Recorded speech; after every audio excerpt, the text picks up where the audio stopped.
Oke, baik. Bismillahirrahmanirrahim. Assalamualaikum warahmatullahi wabarakatuh. Alhamdulillah, puji syukur kehadirat Allah Subhanahu wa Ta'ala, yang mana kita semua masih diberikan kesehatan, kesempatan, nikmat umur, sebisa melaksanakan perkuliahan sebagaimana mestinya. Salawat dan juga salam kita hadiahkan buat junjungan alam kita, Nabi besar Muhammad Sallallahu Alaihi Wasallam. Allahumma sholli ala Sayyidina Muhammad wa ala ali Sayyidina Muhammad. Baiklah, pada pertemuan kali ini kita akan membahas berkaitan dengan topik pemahaman bidang fungsi kedudukan serta nilai-nilai Pancasila. Nah, sebagaimana kita ketahui, dalam kehidupan itu manusia itu sangat membutuhkan yang namanya pendidikan, ilmu, dan juga pengetahuan. Undang-undang pun menegaskan bahwa pendidikan adalah usaha sadar dan terencana untuk menciptakan lingkungan belajar yang memungkinkan peserta didik secara aktif mengembangkan potensi daripada diri. Nah, hal itu mencakup pengembangan kekuatan spiritual, pengendalian diri, kepribadian, kecerdasan, akhlak mulia, serta keterampilan yang diperlukan untuk hidup bermasyarakat, berbangsa maupun bernegara. Nah, dengan kata lain, pendidikan ini adalah usaha untuk memungkinkan manusia dalam mengembangkan kemampuan mereka melalui proses pembelajaran atau metode lain yang diakui oleh masyarakat. Nah, Pancasila ini adalah pandangan dan falsafah hidup bangsa Indonesia yang kaya dengan nilai-nilai etika dan juga moral yang tinggi.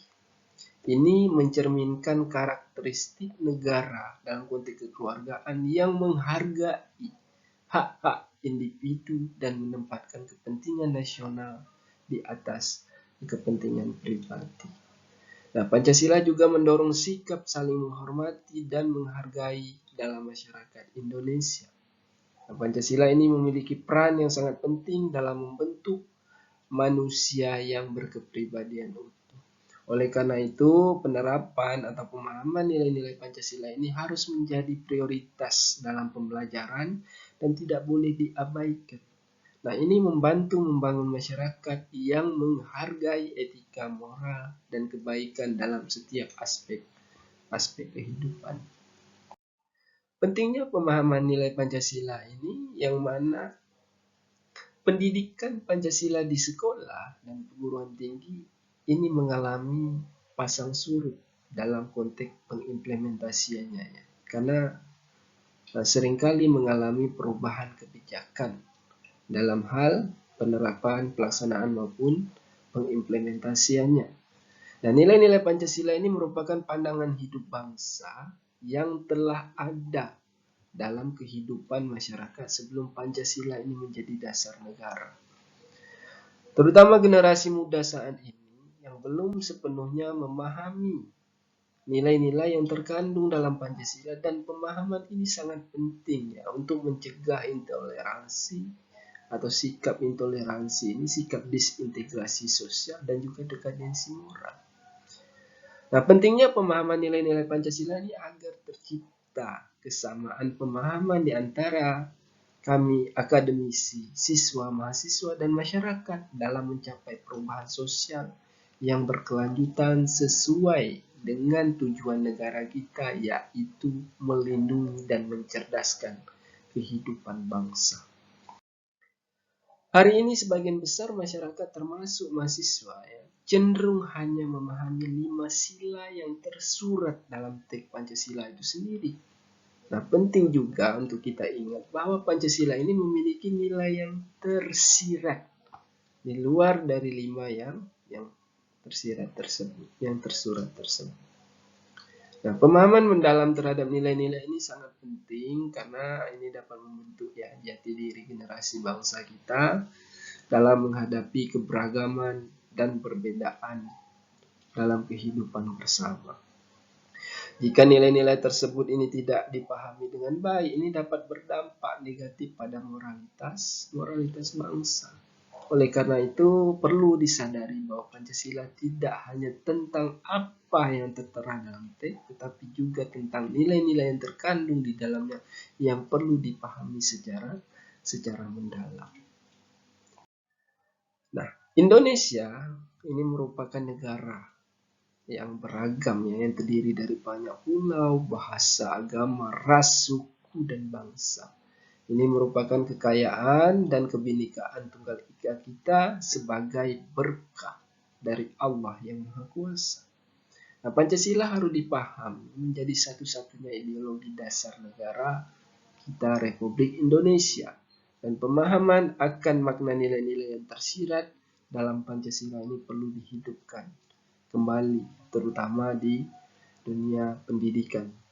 Saat ini, karena banyak paham-paham ideologi dari luar yang mempengaruhi generasi muda kita hari ini, yang menyebabkan perilaku yang tidak sesuai dengan karakter dan kepribadian bangsa kita, yakni Indonesia.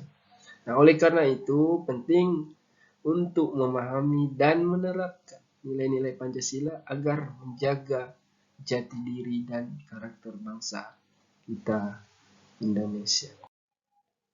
Nah, Pancasila ini tidak boleh diklaim ya oleh individu atau kelompok tertentu. Nah, karena Pancasila ini adalah milik seluruh rakyat kita Indonesia. Pancasila harus tetap menjadi dasar ideologi yang bersifat terbuka dan tidak boleh dimonopoli. Karena nilai-nilai Pancasila ini sudah ada sejak lama, namun seringkali tidak diimplementasikan dengan baik. Nah, secara hierarkis kalau kita lihat itu Pancasila berada di atas Undang-Undang Dasar dan tidak masuk jika Pancasila itu didegradasikan ke atau di bawah Undang-Undang Dasar 1945 karena dia tertuang di dalam preambul atau pembukaan daripada Undang-Undang Dasar Negara Republik Indonesia kita itu sendiri. Polemik-polemik yang terjadi hari ini sebenarnya tidak akan terjadi jika semua pihak sepakat bahwa Pancasila itu sudah final sesuai dengan apa yang telah ditetapkan pada tanggal 18 Agustus 1945. Nah, kita masuk ke poin inti materi kita hari ini, yakni bidang kedudukan dan fungsi daripada Pancasila. Ada 4 bidang sebagaimana yang dikatakan oleh Prof. Suteki. Yang pertama itu bidang kehidupan masyarakat. Nah, dalam kehidupan masyarakat ini, kedudukan Pancasila itu sebagai way of life. Nah, yang sebagaimana fungsinya itu mengatur tata kehidupan bermasyarakat sehari-hari. Ini semisalnya dalam bertetangga atau dalam komunitas-komunitas tertentu yang perlu dibingkai dengan nilai-nilai Pancasila. Nah, selanjutnya dalam bidang yang kedua, yakni bidang kehidupan berbangsa. Nah, kedudukan Pancasila di sini sebagai ideologi bangsa yang sebagaimana fungsinya untuk mempersatukan keragaman yang ada dan memperkuat kerukunan umat, terutama di Indonesia. Nah, selanjutnya pada bidang yang ketiga itu bidang kehidupan bernegara atau berpemerintah. Nah, pada bidang yang ketiga ini, kedudukan Pancasila itu sebagai dasar negara. Jika dikaitkan dengan Undang-Undang Nomor 12 Tahun 2011 tentang pembentukan peraturan perundang-undangan, sebagaimana fungsinya untuk mengatur tata kehidupan bernegara dan berpemerintah, yang mana Pancasila sebagai sumber dari segala sumber hukum di Indonesia. Nah, yang terakhir bidang yang keempat, yakni bidang mondial atau kehidupan internasional. Nah, di mana dalam bidang yang keempat ini kedudukan Pancasila sebagai the margin of appreciation, yang fungsinya sebagai filter nilai-nilai budaya asing termasuk nilai budaya lokal yang masuk ke Indonesia. Apakah nilai tersebut sesuai tidak dengan karakteristik daripada nilai Pancasila itu sendiri? Karena banyak paham-paham yang bisa atau bertentangan daripada karakter nilai bangsa kita, yakni Pancasila. Nah, penjelasan yang telah disampaikan di atas tadi ini dapat kita garis bawahi bahwa pentingnya memahami nilai Pancasila ini sebagai sesuatu yang lebih dari sekadar ideologi. Nah, bahwa Pancasila ini tidak boleh disederhanakan, apalagi direduksi hanya menjadi sebuah ideologi. Pentingnya memahami 4 bidang kedudukan dan fungsi Pancasila adalah kunci untuk menjaga integritas daripada nilai-nilai Pancasila itu sendiri. Nah, kepahaman yang benar tentang Pancasila dan berbagai aspeknya adalah landasan yang kuat untuk menjaga nilai-nilai Pancasila tetap utuh dan relevan dalam kehidupan masyarakat. Nah, dalam konteks ini penting untuk memahami secara mendalam bidang kedudukan fungsi Pancasila sebelum mencoba memaknai nilai-nilai Pancasila, dan kita harus berusaha untuk tidak mereduksi atau mendistorsi nilai-nilai Pancasila. Nah, ini adalah langkah penting dalam menjaga kesucian dan kebenaran Pancasila sebagai pandangan hidup bangsa Indonesia. Nah, kita lanjut terkait dengan makna nilai-nilai tersirat ya di dalam Pancasila, sebagaimana yang saya katakan tadi, yang tersuratnya hanya 5, namun di sebalik itu ada nilai-nilai yang tersirat di sebalik nilai yang tersurat.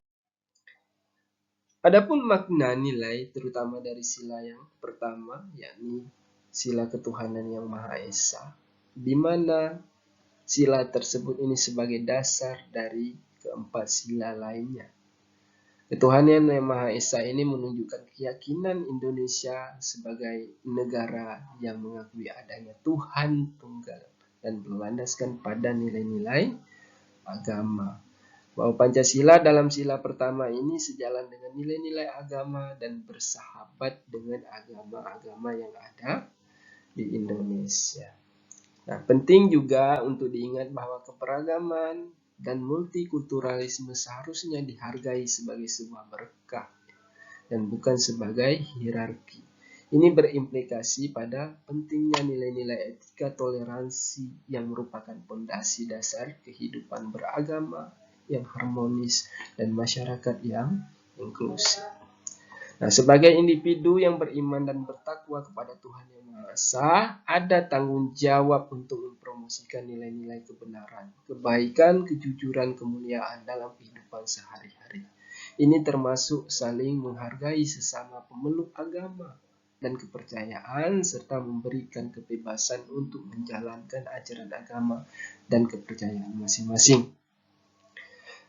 Kemudian poin daripada sila pertama yang keempat ini menghormati kebebasan beragama dan kepercayaan orang lain, tidak memaksakan agama atau kepercayaan kepada orang lain, serta mencintai seluruh makhluk ciptaan Tuhan adalah nilai yang sangat penting untuk membentuk moral yang kuat, mewujudkan kedamaian dalam masyarakat.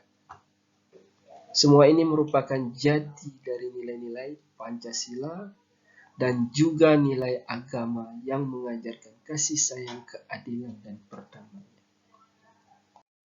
Selanjutnya makna daripada nilai tersurat daripada sila yang kedua, yakni sila kemanusiaan yang adil dan beradab. Yang mana nilai-nilai yang terkandung dalam sila kedua ini nilai kemanusiaan. Kemanusiaan dalam konteks ini mencakup adil beradab, keadilan, martabat manusia, saling menghormati, toleransi, moralitas, dan kepentingan bersama. Nah, hal ini memandang manusia sebagai makhluk Tuhan yang paling mulia, menghormati martabatnya dan mendorong perlakuan yang adil serta beradab terhadap sesama. Nah, implementasi daripada sila kedua ini diharapkan dapat mengatasi berbagai permasalahan yang dihadapi oleh bangsa kita Indonesia, seperti kurangnya toleransi, konflik antar golongan, pengangguran, kemiskinan, kasus mafia, korupsi, diskriminasi, kesenjangan sosial, dan tindakan kekerasan baik dalam konteks vertikal maupun horizontal. Nah, poin penting daripada sila kedua yang terakhir ini, dengan memprioritaskan nilai kemanusiaan, diharapkan akan lebih terfokus pada solusi yang bersifat inklusif ya, dan mempromosikan keadilan sosial, perdamaian, serta harmoni dalam kehidupan bersama. Nilai-nilai ini adalah fondasi yang kuat untuk membangun masyarakat yang lebih adil dan juga beradab. Selanjutnya makna daripada nilai sila yang ketiga, yakni persatuan Indonesia. Nah, di mana Sila yang ketiga ini mengakui dan mempromosikan keberagaman suku, agama, bahasa, budaya, dan ras di Indonesia.